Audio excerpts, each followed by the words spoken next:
నమస్తే ఫ్రెండ్స్, నేను మీ Sravani Harsha. Welcome back to our channel.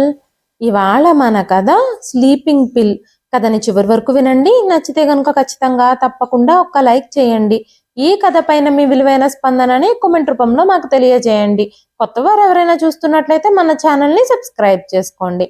అంతేకాకుండా యూట్యూబ్లో కొత్తగా వస్తున్న హైప్ ఆప్షన్ని క్లిక్ చేసి హై పాయింట్స్ ఇవ్వడం మాత్రం అస్సలు మర్చిపోకండి. మీరు ఇచ్చే లైక్లు, షేర్లు, కామెంట్లు, ఇంకా ఈ హై పాయింట్స్ అనేవి మరెన్నో మంచి మంచి కథల్ని మీకు చదివి వినిపించడానికి నాకు ఎంతగానో ప్రోత్సాహాన్ని ఇస్తాయండి. మరైతే ఇప్పుడు మనం కథలోకి వెళ్ళిపోదాము. సెక్యూరిటీ గార్డ్ సెల్యూట్ని టీవీగా అందుకుంటూ ఖరీదైన ఆ కారు ఆ కార్పొరేట్ ఆఫీస్ ముందు ఆగింది. జగదీష్ కారు దిగి హుందాగా ఆఫీస్లో అడుగుపెట్టాడు. ఉద్యోగుల అభివాదాలను అందుకుంటూ తన ఛాంబర్లోకి వెళ్ళాడు.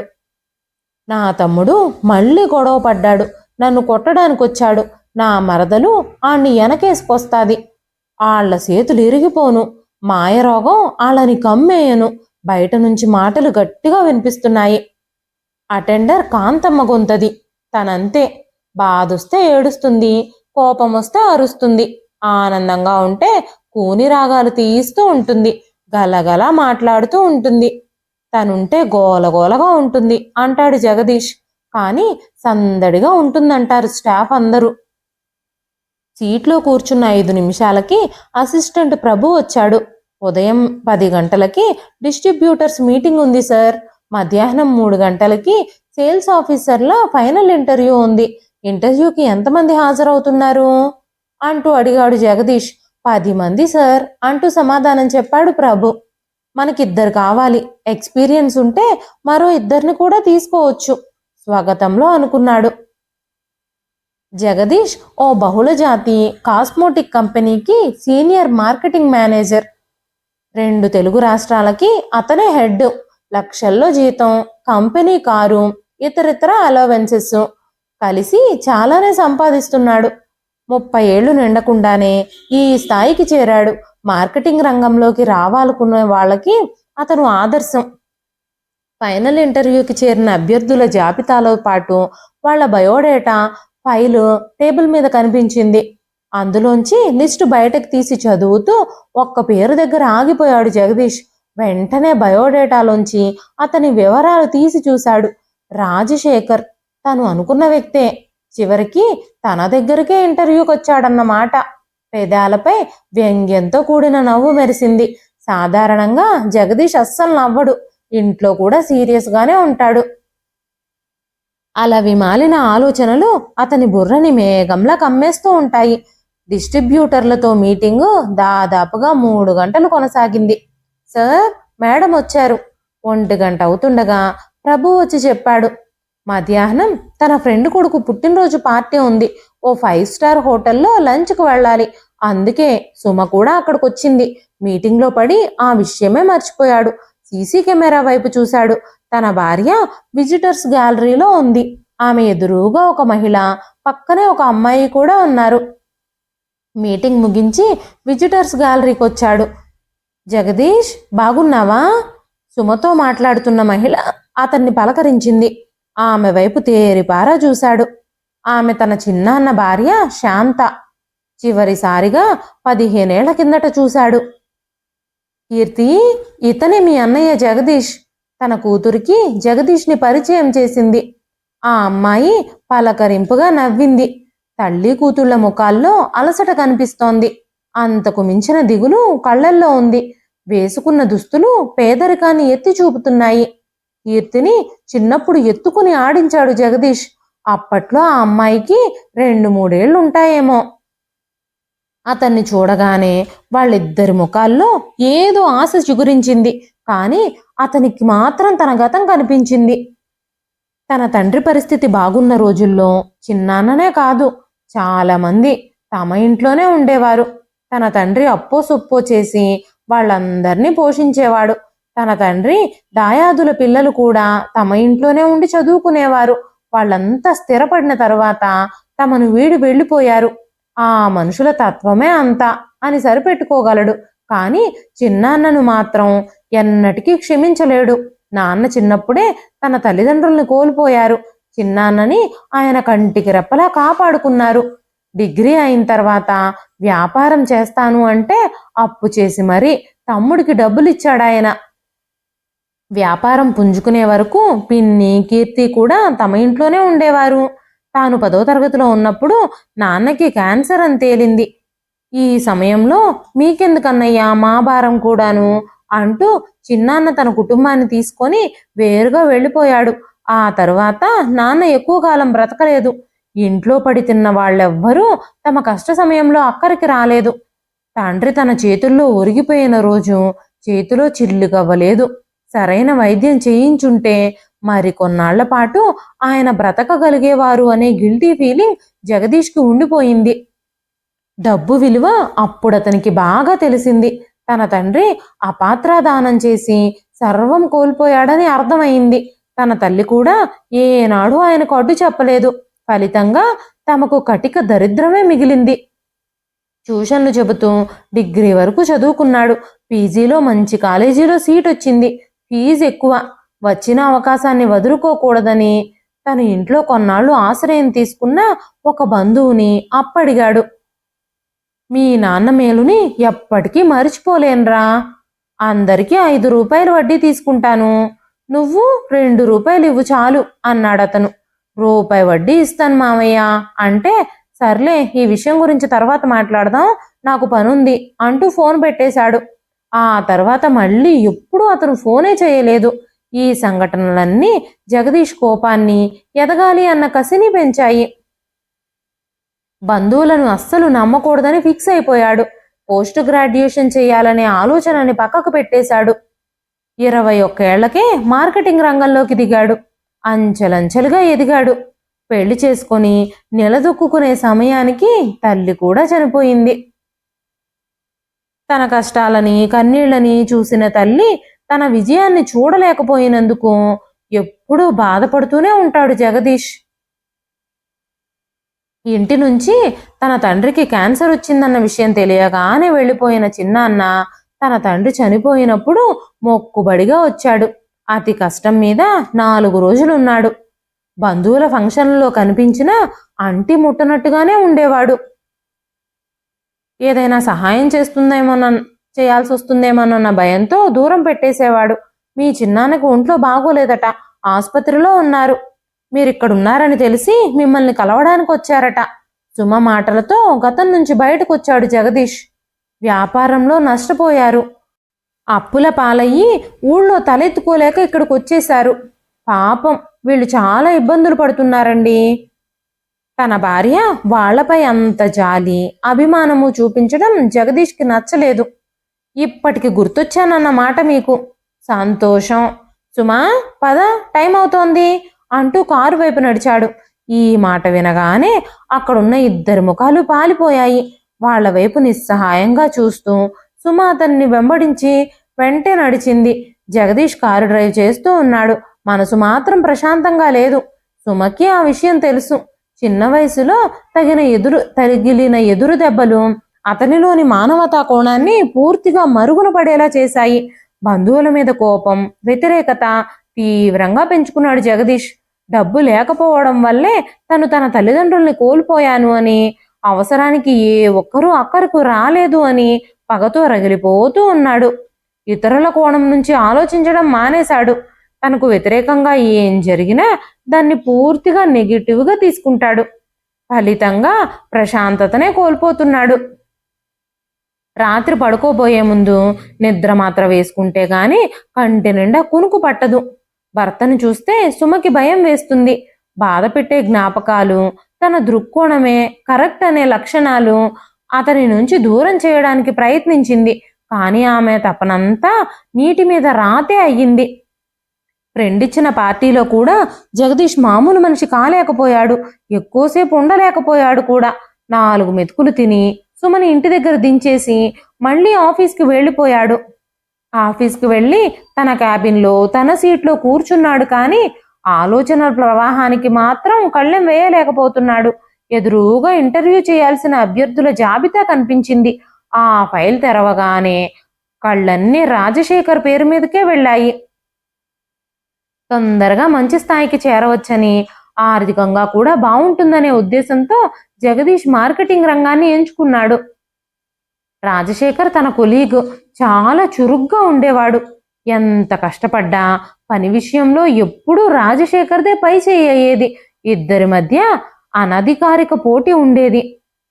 నీకంటే రాజశేఖర్ అన్ని విషయాల్లోనూ పాజిటివ్గా ఉంటాడు. తన బలహీనతల్ని అంగీకరించగలడు. తనపై వచ్చిన విమర్శలకి సానుకూలంగా స్పందిస్తాడు. మేనేజర్ ఓ రోజు చెప్పాడు. తన బలహీనతలని చెప్పకనే చెప్పాడాయన. జగదీష్ వైఖరిలో మార్పు రాకపోయినా రాత్రి పగలు కష్టపడ్డాడు. ఏడాదిలోనే రాజశేఖర్కి పోటీ ఇచ్చే స్థాయికి వెళ్ళాడు. ఇద్దరూ స్నేహంగానే ఉన్నట్టు కనిపించినా వృత్తిపరమైన పోటీ వల్ల ప్రత్యర్థులుగా మారిపోయారు. కానీ రాజశేఖర్ని ప్రమోషన్ తొందరగా వరించింది.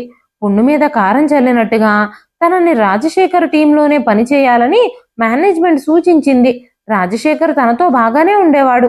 తన మాటకి విలువ కూడా ఇచ్చేవాడు. కానీ జగదీష్ అహం మాత్రం దెబ్బతింది. ఉద్యోగం మానేసి వేరే కంపెనీకి వెళ్ళిపోయాడు. ఆ కారణంగా రాజశేఖర్ మీద ద్వేషం కూడా పెంచుకున్నాడు.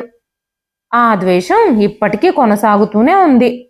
8 ఏళ్ల తర్వాత అదే రాజశేఖరు జగదీష్ దగ్గర ఇంటర్వ్యూకి వచ్చాడు.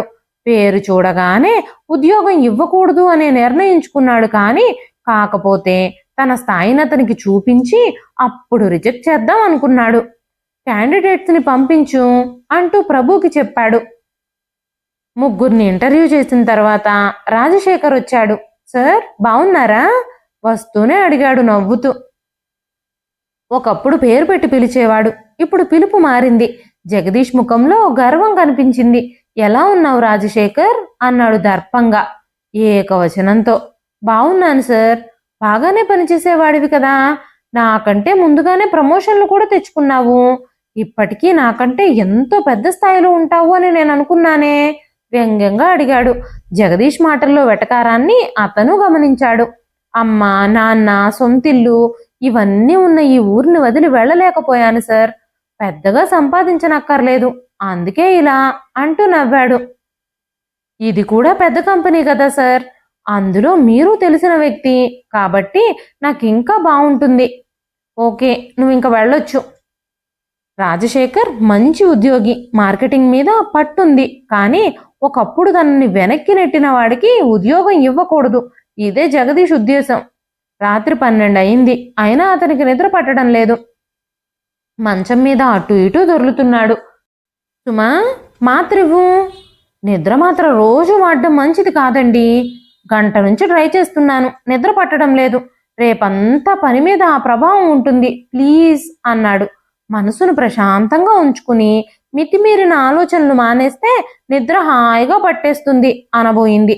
కానీ అతనిని మార్చడం సులువు కాదని తెలుసు. ఓ మాత్ర అతని చేతిలో పెట్టి నీళ్ల గ్లాస్ కూడా అందించింది. ఏమండి, లేవండి అంటున్న సుమ పిలుపుతో తెలివొచ్చింది జగదీష్కి. వెంటనే సుమ కంగారుగా, మీ చిన్నాన్నగారు చనిపోయారట. కీర్తి ఫోన్ చేసి చెప్పింది. ఈ మాత్రం దానికే నన్ను లేపాలా నువ్వు? ఆ కుటుంబం గురించి నేనెప్పుడో మరిచిపోయాను. మధ్యలో నీ హడావిడేమిటి అన్నాడు చిరాగ్గా. ఆయన మీ సొంత చిన్నాన్న. మరిచిపోతే పోయే బంధం కాదిది. బయలుదేరండి సుమ గట్టిగా చెప్పడంతో జగదీష్ అయిష్టంగానే బయలుదేరాడు. అదో చిన్న స్లమ్ ఏరియా. కారు వెళ్ళడం కూడా కష్టంగా ఉంది. ఓ అరగంట వెతికితే ఇల్లు దొరికింది. ఒక్క గది మాత్రమే ఉన్న రేకుల ఇల్లు అది. ఇంటి ముందు చిన్నాన్న శవం ఉంది. సుమని చూడగానే కీర్తి ఏడుస్తూ పరిగెత్తుకుంటూ వచ్చి గట్టిగా హత్తుకుంది. పిన్ని కళ్ళల్లో నీళ్లు కూడా ఇంకిపోయినట్టున్నాయి. శవం పక్కనే కూర్చుని నిస్తేజంగా చూస్తోంది. ఆ బస్తీ వాళ్ళు కాబోలు. ఓ 4 చుట్టూ ఉన్నారు. నిన్న రాత్రి ఆసుపత్రిలో చనిపోయారట. అంత్యక్రియలకు కూడా డబ్బులు లేవు. చుట్టుపక్కల వాళ్ళు చందాలు వేసుకుంటున్నారట. ఇంట్లో 4 తిండి గింజలు కూడా లేవు. కాసేపు అయ్యాక భర్త దగ్గరకొచ్చి చెప్పింది సుమ. జగదీష్ మౌనంగా వింటున్నాడు. అతని ముఖంలో ఎలాంటి భావాలు లేవు. కీర్తి ఇంటర్ ఫస్ట్ ఇయర్లో 98% మార్కులతో పాస్ అయింది. డబ్బులు లేక చదువు ఆపేసింది. ఉద్యోగం వెతుక్కుంటోంది. ఈలోగా ఇలా అంటూ ఆపేసింది సుమ. తన తండ్రి చనిపోయినప్పుడు తనది కూడా దాదాపుగా ఇదే పరిస్థితి. కాకపోతే అది తమ సొంతూరు కావడంతో తలో చెయ్యి వేసి కార్యక్రమం గట్టెక్కించారు. అతనికి ఇక అక్కడ ఎక్కువసేపు ఉండాలి అని అనిపించలేదు. సుమా, ఇంటికెళదాం పదా. ఆమె దగ్గరకొచ్చి లో గొంతుతో చెప్పాడు. ఏ పరిస్థితుల్లోనా వీళ్ళని ఇలాగే వదిలేసా? ఆశ్చర్యంగా బాధతో కూడిన గొంతుతో అడిగింది సుమ. అవును, పద. భార్య ముఖంలో సంశయం చూసి వస్తావా రావా అని గట్టిగా అడిగాడు. అక్కడున్న వాళ్ళంతా తమనే చూస్తూ ఉండడంతో సుమ బయలుదేరక తప్పలేదు. ఆఫీస్కి వెళ్ళాడు, కానీ పని మీద దృష్టి పెట్టలేకపోతున్నాడు. చిన్నాన్న శవం, దిక్కుతోచని స్థితిలో ఉన్న పిన్ని, కీర్తి, ఈ దృశ్యాలే అతని కళ్ళ ముందు తారాడుతూ ఉన్నాయి. నిస్సహాయ స్థితిలో ఈ నగరంలో ఓ ఇద్దరు ఆడవాళ్లు బ్రతకాలి. తెలివైన అమ్మాయి అయిన తన చెల్లెలు అర్ధాంతరంగా చదువును ఆపేయాలి. ఒక చిన్న ఉద్యోగంలో చేరాలి.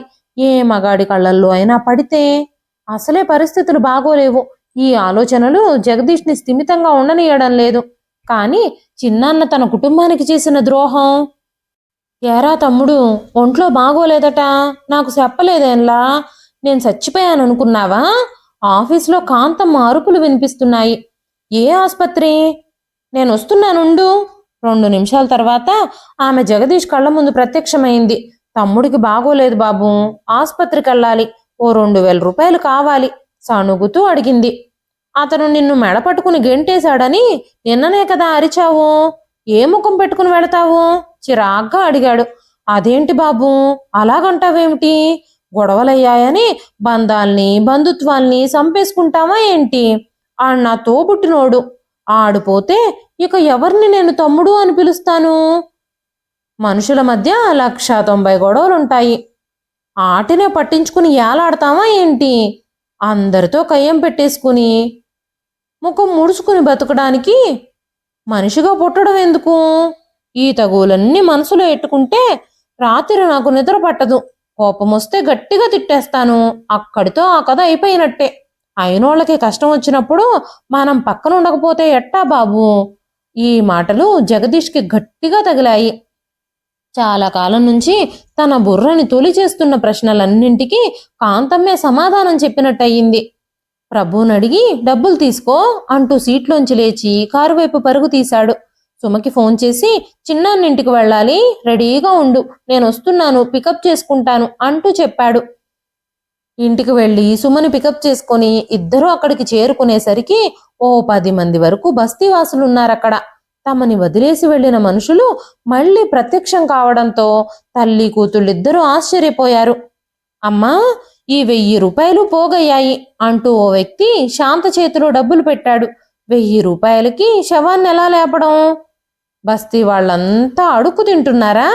మీరు మనుషులు కాదా అంటూ ఓ పెద్ద ఆమె అరుస్తోంది. ఒరే శంకరు, ఈ చెవిదుద్దులు తాకట్టు పెట్టి డబ్బులు తీసుకురా. తల్లి కూతుళ్ళిద్దరూ అనాథలుగా మిగిలిపోయారు అంటుంది పాపం ఒక పెద్ద ఆవిడ. అంటూనే ఆవిడ దుద్దులు ఒక వ్యక్తి చేతుల్లో పెట్టింది. అమ్మా, ఇద్దరూ ఆడవాళ్లే ఉన్నారు. తలకొరివి పెట్టే వాళ్ళు ఎవరైనా ఉన్నారా? లేదంటే ఆ ఏర్పాటు కూడా చేయాలా? ఆ మాటకు శాంత బోరున ఏడవడం మొదలుపెట్టింది. తల్లి ఆవేదనతో కీర్తి కూడా వెక్కి వెక్కి ఏడుస్తుంది. జగదీష్ వైపు చూసింది సుమ. అతని కంటి నిండా నీళ్లు. కర్కశంగా కనిపించే తన భర్త కరిగి నీరవుతున్నాడు. ఏమండి అన్న సుమ పిలుపుతో ఆమె వైపు చూశాడు. తల కొరివి అంటూ సందేహంగా అడిగింది. నేనే పెడతాను అన్నాడు అప్పుడే కలలోంచి బయటకొచ్చినట్టుగా. అమ్మా, మీ దుద్దులు మీరే తీసేసుకోండి. ఆ 1000 రూపాయలు కూడా ఎవరివి వాళ్ళకిచ్చేయండి. అంత్యక్రియల విషయం నేను చూసుకుంటాను అన్నాడు కన్నీళ్లతో జగదీష్. ఇతను అంటూ ఆ పెద్ద అడిగింది. మా బావగారు అబ్బాయి అంటున్న పిన్ని కళ్ళల్లో ఓ పెద్ద ఓదార్పు కనిపించింది. కొడుకే అన్నమాట, మరింకే అంటూ దుద్దులు తీసేసుకుందామె. బాబు, నువ్వు లేకపోతే మీ చిన్నాన్న శవం అనాథ ప్రేతంలా వెళ్లేది. 2 చేతులు ఎత్తి దండం పెడుతూ అంది పిన్ని. అంత్యక్రియల తర్వాత డబ్బు మైకంలో ఆయన మిమ్మల్నే కాదు మా వాళ్లను కూడా దూరం చేసుకున్నారు. ఇలా మమ్మల్ని అనాథలుగా వదిలేశారు. సంపాదించిన 4 డబ్బులు కూడా నిలుపుకోలేకపోయారు. చెడు అలవాట్లకి బానిసై మా ఇద్దరిని రోడ్డున పడేశారు. చీర చెంగుతో కన్నీళ్లు తుడుచుకుంటూ చెప్పిందామె. ఇది నా బాధ్యత పిన్ని, మీరిద్దరూ వెంటనే మన ఇంటికి బయలుదేరండి. కీర్తి, నువ్వు కావలసినంత చదువుకో, నీకు నేనున్నాను. జగదీష్ మనస్ఫూర్తిగా అన్నాడు. వద్దులే బాబు, నువ్వు ఎన్నో ఇబ్బందులు పడ్డావు. ఈ వయసులో నువ్వు ఎన్ని ఇబ్బందులు దాటుకుని ఇక్కడి వరకు వచ్చావో నాకు తెలుసు. నేను ఊహించగలను. నీకిప్పుడు భారం కావడం మాకిష్టం లేదు. కష్టపడిన వాళ్ళకే కష్టం విలువ తెలుస్తుంది పిన్ని. అయిన వాళ్ళని, అందులోనూ ఆడవాళ్ళని ఇలా ఒంటరిగా వదిలి వెళ్ళలేం. మీరు వెంటనే బయలుదేరండి. కీర్తి, బ్యాగ్ సర్దుకో. సుమ ఆర్డర్ వేసింది. మీరు సెలెక్ట్ చేసిన ఇద్దరికీ మెయిల్ పెడుతున్నాను సార్. 1వ తేదీ నాడు జాయిన్ కావాలి అని రాశాను అన్నాడు కంప్యూటర్ ముందు కూర్చున్న ప్రభు. ఆ లిస్టులో రాజశేఖర్ పేరు కూడా కలుపు. అలాగే సార్. జగదీష్ పెదాలపై నవ్వు విరిసింది. చిన్నాన్న మరణం, కాంతమ్మ దృక్పథం జగదీష్ ఆలోచనల్లో గణనీయమైన మార్పులు తీసుకొచ్చాయి. పరిస్థితులకు అనుగుణంగా మనుషులు ప్రవర్తిస్తారనే జీవిత సత్యం తేల్సొచ్చింది.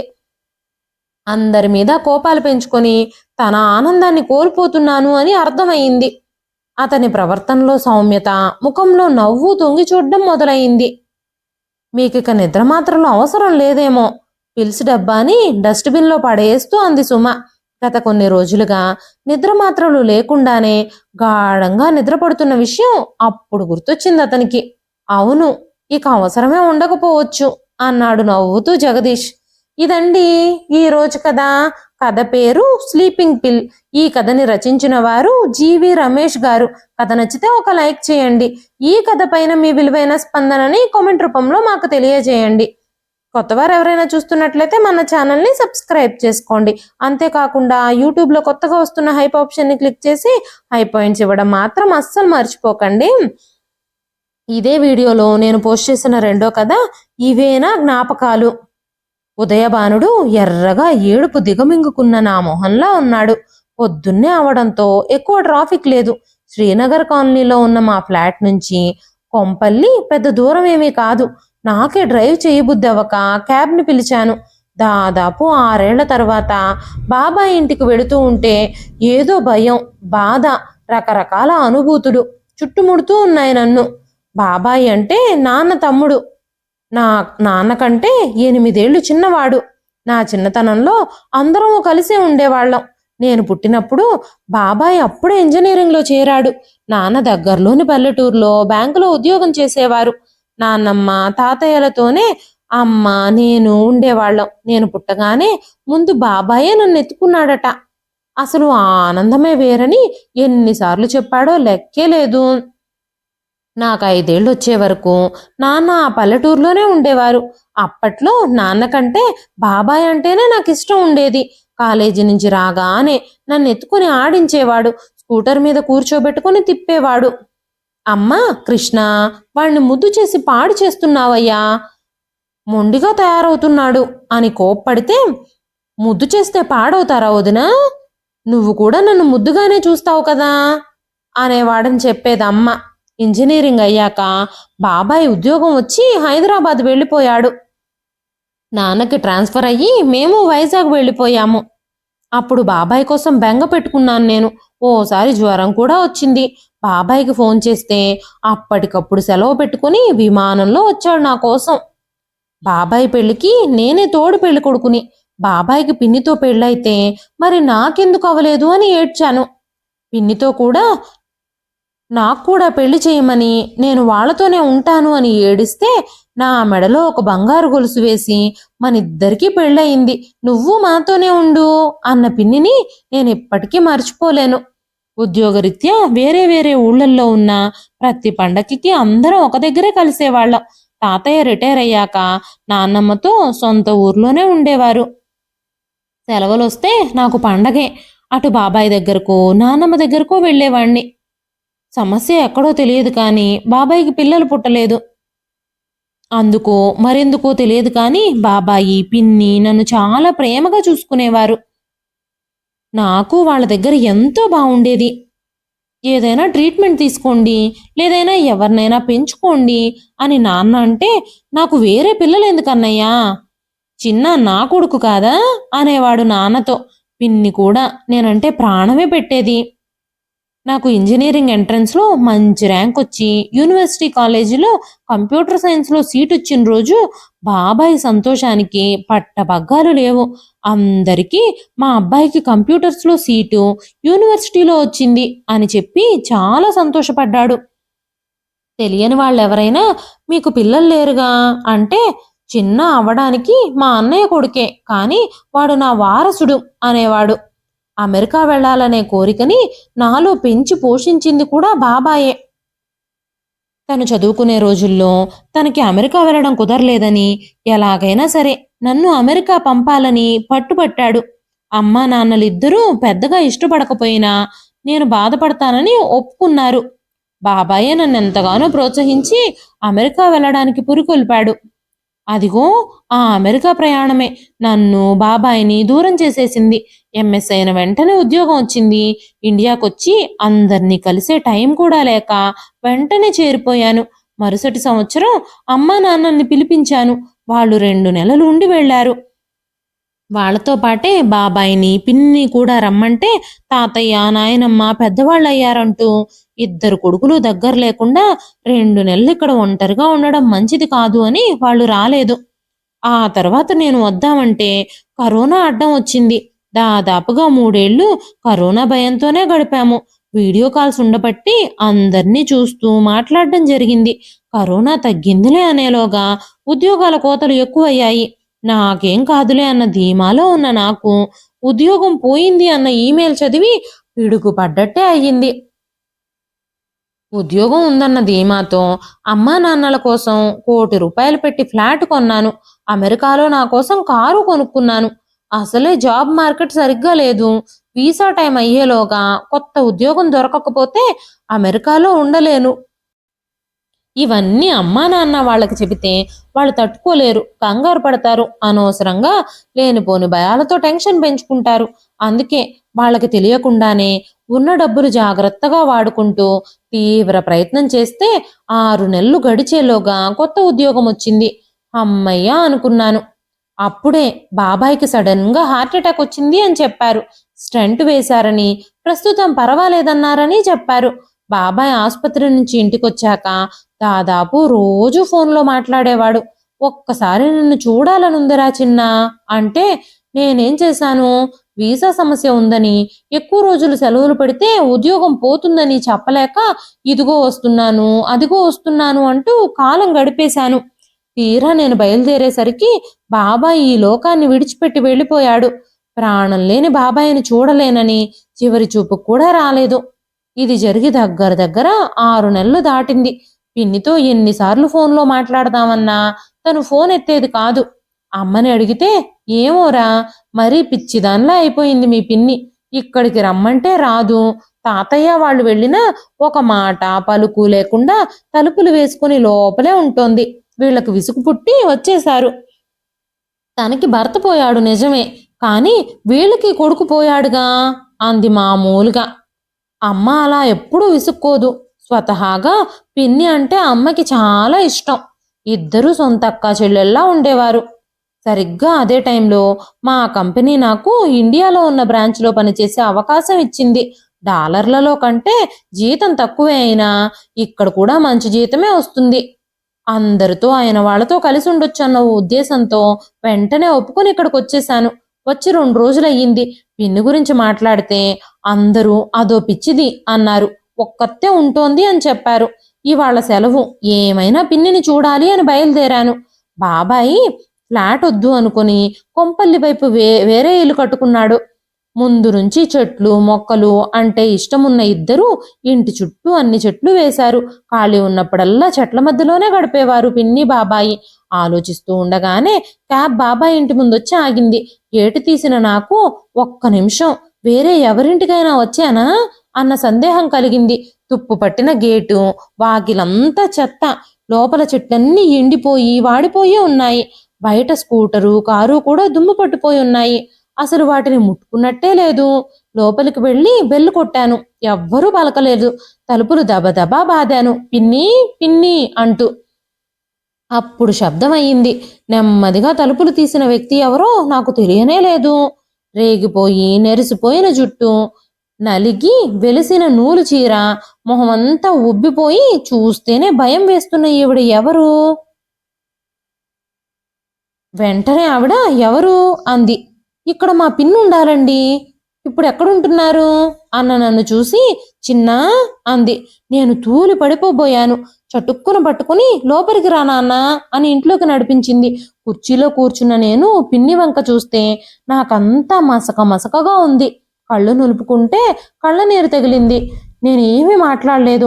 పిన్ని కంగారుగా మంచినీళ్ళు తెచ్చిచ్చింది. తాగుదాం అనుకున్నాను కానీ ఒక్క గుక్క తాగేసరికి కొరపోయింది. దగ్గుతూ ఉంటే తల మీద చెయ్యి వేసి తడుతూ అమ్మ తలుచుకుంటోంది అంది. నేనా చెయ్యి పట్టుకుని లేదు బాబాయ్ తలుచుకుంటున్నారు అన్నాను. పిన్ని ఏమీ మాట్లాడలేదు. ఆమె కళ్ళల్లో నుంచి చుక్క నీరు రాలేదు. ఇద్దరము అలా మూగగా ఉన్నాము. గేటు కిర్రుమని శబ్దం అయ్యింది. మల్లమ్మ లోపలికొచ్చింది. చాలా ఏళ్ల నుంచి వాళ్ళింట్లో చూడడంతో మల్లమ్మకి మేమంతా తెలుసు. చిన్నబాబు బావున్నారా, ఎప్పుడొచ్చారు అంటూ నవ్వుతూ పలకరించింది. నేను సమాధానం చెప్పకుండానే ఇల్లు ఇలా ఉంటే బాబాయ్ ఊరుకుంటారా మల్లమ్మ? ఇల్లంతా ఇంత చెత్తగా పెట్టావేమిటి?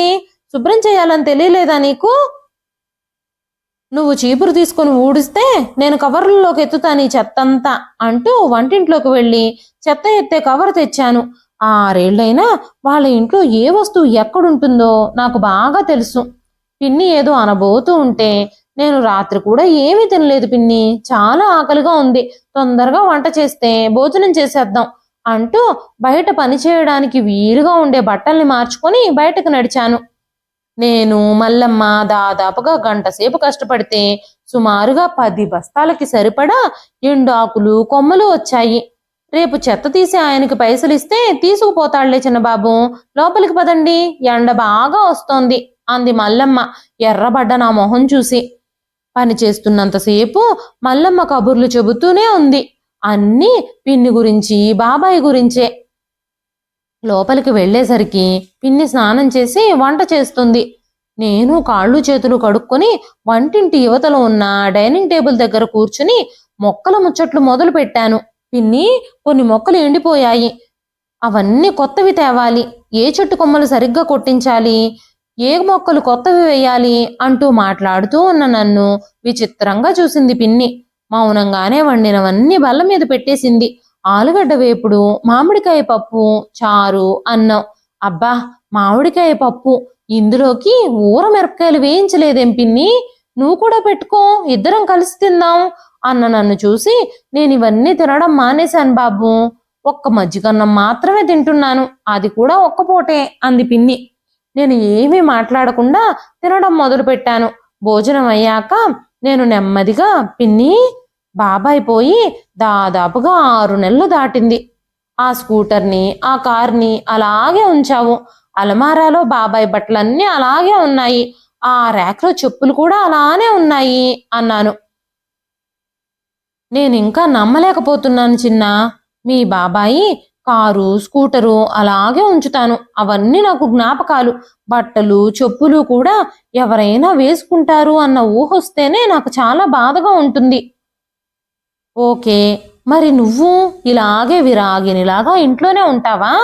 ఎక్కడైనా ఏదైనా ఆశ్రమానికి వెళ్ళిపోతావా అంటూ అడిగిన నన్ను వింతగా చూసింది పిన్ని. నేను ఆశ్రమానికి వెళ్ళడం ఏమిటి? మరి నువ్వు జీవితం మీద నీ శరీరం మీద ఏ మాత్రం శ్రద్ధ లేకుండా సన్యాసినిలా ఉన్నావు. బాబాయ్ సడన్ గా పోయారు. ఆ షాక్ ఎవ్వరికైనా ఉంటుంది. అందులోనూ నువ్వు బాబాయి ఒకరికొకరుగా బ్రతికారు. అది తట్టుకోవడం కష్టమే, కానీ నువ్వు చనిపోయేదాకా బ్రతకాలిగా. ఆత్మహత్య ఏమీ చేసుకోవుగా. ఒంటరిగా ఉంటున్నావు. మన వాళ్ళు ఎవరైనా వచ్చినా అసలే పట్టించుకోవు. వంట చేయవు, ఇల్లు శుభ్రం చేయనివ్వవు. చెట్లల్లో అంతా చెత్త, ఏ పాములో కూడా రావచ్చు. స్కూటరు కారు జ్ఞాపకాలతో వాటిని మ్యూజియం లాగా ఏర్పాటు చేస్తావా? రేపవి తుప్పుపట్టి విరిగిపోయినా అలాగే ఉంచుతావా? బాబాయ్ బట్టలు, ఆయన వాడి వదిలేసిన షేవింగ్ బ్రష్, దువ్వెన, చెప్పులు, సామాన్లు, ఇవేనా నీకు ఆయనతో ఉన్న జ్ఞాపకాలు? అంతకు మించి మంచి మంచి జ్ఞాపకాలు ఏవీ లేవా? ఇన్నేళ్ళు ఆయనతో కాపురం చేశావు. ఆయనకి ఏమిష్టమో కూడా తెలియదా నీకు? నువ్వు ఇలా ఉంటే నువ్వు ఎలా ఉంటే ఆయనకి సంతోషమో తెలీదా నీకు? ఆయన పోతే ఇలా అన్ని వదిలేసి సర్వసంగ పరిత్యాగినిలాగా ఉంటే ఆయన స్వర్గం నుంచి నిన్ను సంతోషంగా చూస్తాడా? లేక బాధతో ఆయన ఆత్మ ఇక్కడిక్కడే తిరుగుతుందా? నాది కోపమా, ఉక్రోషమా, దుఃఖమా నాకే తెలియడం లేదు. పిన్నికి అర్థం కావడం లేదు. నా వంక అయోమయంగా చూస్తూ నా భర్త పోతే బాధపడ్డం తప్ప ఆయన జ్ఞాపకాలు నాతో పాటు ఉండాలనుకోవడం నేరమా? ఆయన జ్ఞాపకాలు ఉండాలి, అవి నీలో బ్రతికుండాలి. కానీ ఆ జ్ఞాపకాలే నీకు దుఃఖాన్ని, అనారోగ్యాన్ని, చావును ఇస్తే అదేనా ఆయనకిష్టం? మాకు నిన్ను చూస్తే బాబాయిని కూడా చూసినట్టుండాలి. ఆయన జీవితంలో ఏం సాధించాలి అనుకున్నాడో అవి నువ్వు సాధించి చూపించాలి. నేను మీ పిన్ని అర్ధనాదీశ్వరలం అనేవాడు బాబాయి. ఆయనకి పేద విద్యార్థుల్ని చేరదీసి లెక్కలు, ఇంగ్లీషు చెప్పడం ఇష్టం. నువ్వు అవి చెప్పలేకపోతే మనిషిని పెట్టి చెప్పిద్దాం. బాబాయికి చెట్లు పచ్చగా ఉండడం ఇష్టం. నువ్వు చేయలేకపోతే తోటమాలను పెడదాం. నువ్వు సంగీతం పాడితే ఆయనకిష్టం. ఒకవేళ నువ్వు పోయి ఆయనే ఉండి ఇలానే ఇల్లుంచి నీలాగే విరాగినిలా ఉంటే అవే నా జ్ఞాపకాలు అంటే. ఆగాను, రంగులు మారుతున్న పిన్ని ముఖంలోకి చూస్తూ. ఏమీ మాట్లాడకుండా రూమ్లోకి వెళ్ళి తలుపులు వేసేసుకుంది పిన్ని. నేను కామ్గా ఇంకో రూమ్లోకి వెళ్ళి నిద్రపోయాను. ఒళ్ళు తెలియకుండా నిద్ర పట్టేసింది. నిద్ర లేచి చూస్తే ఓ నిమిషం నేను ఎక్కడున్నానో కూడా అర్థం కాలేదు. మంచి ఉల్లిపాయ పకోడీల వాసన వస్తోంది. పిన్ని స్పెషాలిటీ అది. పిన్ని పకోడీలు చేసావా? వంటింట్లోకి దాదాపుగా పరిగెడుతూ వచ్చిన నన్ను చూసి నవ్వింది పిన్ని. వాసనకి లేచావా? మొహం కడుక్కునరా, ఇద్దరం పకోడీ, టీ తీసుకుందాం. నీకు కోపం రాలేదా పిన్ని? ఆశ్చర్యంగా అన్న నన్ను చూసి కోపం ఎందుకు?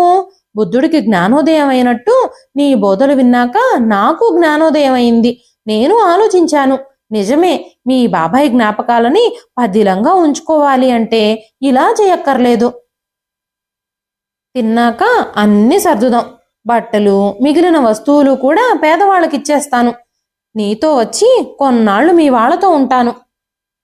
వచ్చేటప్పుడు అత్తయ్యని, మామయ్యని కొన్ని రోజులు ఇక్కడికి తీసుకొచ్చుకుంటాను. బాబాయ్ సంవత్సరికంలోగానే ఇల్లంతా బాగు చేయిస్తాను. మళ్ళీ చెట్లన్నీ పూలు, కాయలతో కళకళలాడేలా చేస్తాను. నాకు కారు నేర్పించు, స్కూటర్ ఎవరికైనా ఇచ్చేస్తాను. ఆపకుండా చెప్తున్న పిన్ని వంక చూసి, పిన్ని, నేను నిన్ను బాధ పెట్టానా? లేదు, కొంచెం కఠినంగా చెప్పావు. అప్పటికి గాని నాకు అర్థం కాలేదుగా. నీలాగా నాతో మాట్లాడే స్వతంత్రం నేను ఎవ్వరికీ ఇవ్వలేదు అన్న విషయం నాకు అర్థమయ్యింది. నువ్వన్నట్టు నాకు భర్త పోయాడు నిజమే, కానీ తాతయ్య నాయనమ్మలకి కొడుకు, మీ నాన్నకి తమ్ముడు, మీ అమ్మకి కొడుకు లాంటి మరిది పోయాడు. నేనే ఆ షాక్ నుంచి తేరుకోలేక అందరినీ దూరం పెట్టి మూర్ఖంగా ప్రవర్తించాను అంటున్న పిన్ని దగ్గరికి వెళ్ళి హత్తుకున్నాను నేను ప్రేమగా. అప్పుడేడ్చింది పిన్ని. తెరలు తెరలుగా మొదలయ్యాయి. ఉప్పెనలాగా ఏడ్చింది. కడుపులోని అగ్నిపర్వతం బద్దలయ్యి దుఃఖమంతా లావాలాగా బయటికి తన్నినట్టుగా ఏడ్చింది. మొగుడు పోతే కళ్ళనీళ్లు పెట్టుకోలేదు ఆ రాక్షసి అన్న నానమ్మ మాట గుర్తుకొచ్చింది నాకు. చుట్టూ చెయ్యి వేసి, పిన్ని, నేను మీ కొడుకుని, ఆ ఒక్క సంగతి గుర్తుంచుకో చాలు అన్న నన్ను చూసి నెమ్మదిగా తేరుకుని మొహం కడుక్కుని వచ్చింది. ఇంక నేను మీ బాబాయ్ ఎక్కడున్నా సంతోషంగా ఉండేటట్టే బ్రతుకుతాను. నా సంగీతం క్లాసులు మొదలు పెడతాను. పేద పిల్లలకి చదువు చెబుతాను. ఇంకా ఏమైనా చెయ్యొచ్చేమోనని ఆలోచిస్తాను. మీ బాబాయ్ జ్ఞాపకాలు మనసుకి హాయిగా ఉండేవి మాత్రమే గుర్తు చేసుకుంటాను. చెప్తున్న పిన్ని వంక ప్రేమగా చూసి, ఇవన్నీ కూడా బాబాయ్ జ్ఞాపకాలే పిన్ని, సంతోషంగా అన్నాను. నవ్వుతున్న పిన్నిని చూసి బాబాయ్ కూడా సంతోషించాడన్నట్టు ఎండిపోయిన నేల తడిసేలాగా చిరుజల్లు కురిసింది అప్పుడే. ఇదండి ఈ రోజు కథ పేరు ఇవేనా జ్ఞాపకాలు. రచించిన వారు శ్రీపతి లలిత గారు. కథ నచ్చితే ఒక లైక్ చేయండి. ఈ కథ పైన మీ విలువైన స్పందనని కామెంట్ రూపంలో మాకు తెలియజేయండి. కొత్తవారు ఎవరైనా చూస్తున్నట్లయితే మరెన్నో అలాంటి ఇంట్రెస్టింగ్ కథల కోసం మన ఛానల్ని సబ్స్క్రైబ్ చేసుకోండి. అంతేకాకుండా యూట్యూబ్లో కొత్తగా వస్తున్న హైప్ ఆప్షన్ని క్లిక్ చేసి హైప్ పాయింట్స్ ఇవ్వడం మాత్రం అస్సలు మర్చిపోకండి. మరొక మంచి కథతో రేపు మళ్ళీ కలుస్తానండి. అంతవరకు సెలవు, ఉంటానండి.